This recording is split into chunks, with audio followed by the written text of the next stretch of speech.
വാഴക്കൂമ്പിനെ മുറിച്ചിടാൻ എല്ലാവർക്കും അറിയാം. അനക്ക് പണ്ട് ഇതും വാഴക്കൂമ്പ് മുറിക്കാനൊന്നും അറിയില്ല കേട്ടോ. ഇപ്പം പഠിച്ചു. അതായത് ഇതിൻ്റെ ഈ പൊളന്ന് എന്താ പറയുക, ഇളകി വരുന്ന ഭാഗം മുഴുവനും പറിച്ച് കളയാം.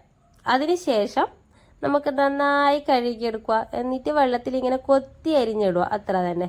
ഇത് മുറിച്ചിടുമ്പോൾ എന്താ സംഭവം എന്ന് വെച്ചാൽ നമ്മുടെ വിരലിങ്ങനെ കറുത്തിരിക്കും, അതിൻ്റെ കറ വന്നിട്ട്. അതുകൊണ്ടായിരിക്കും വെള്ളത്തിൽ മുറിച്ചിടുന്നുണ്ടാവുക അല്ലേ? ആയിരിക്കും, എനക്കറിയത്തില്ലേ. അങ്ങനെ എല്ലാവരും ഒന്ന് സബ്സ്ക്രൈബ് ചെയ്യണേ. അതുപോലെ എല്ലാവരും ഒന്ന് ലൈക്ക് അടിക്കും വേണേ. ഇതാ ഇനി കൊത്തി അരിഞ്ഞ് ബാക്കി ഭാഗം, അതായത് നമുക്ക് ആവശ്യമുള്ളത് എടുത്തതിന് ശേഷം അങ്ങനെ അത് പിറ്റേ ദിവസത്തേക്കും എടുക്കുക. ബാക്കി വരുന്ന കൂമ്പ് മുറിച്ചിടാണ്ട് ഫ്രിഡ്ജിലോട്ട് വെച്ചാൽ മതി കേട്ടോ.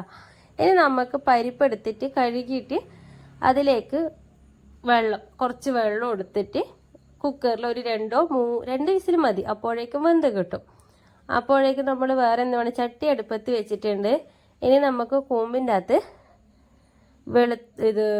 സവാളയും മഞ്ഞൾപ്പൊടിയും ഉപ്പും ഇട്ടിട്ട് നന്നായി മിക്സ് ചെയ്ത് വെക്കുക. ഉപ്പ് എല്ലാ വശത്തും പിടിക്കാൻ വേണ്ടിയിട്ടാണ്. വെളിച്ചെണ്ണ ഒഴിച്ച് സവാള ഇട്ട് അത് ബ്രൗൺ നിറമായി വരുമ്പോഴേക്കും നമ്മളെ പരിപ്പ് വെന്ത് ഞാൻ അവിടെ കൊണ്ടുവച്ചിട്ടുണ്ട്.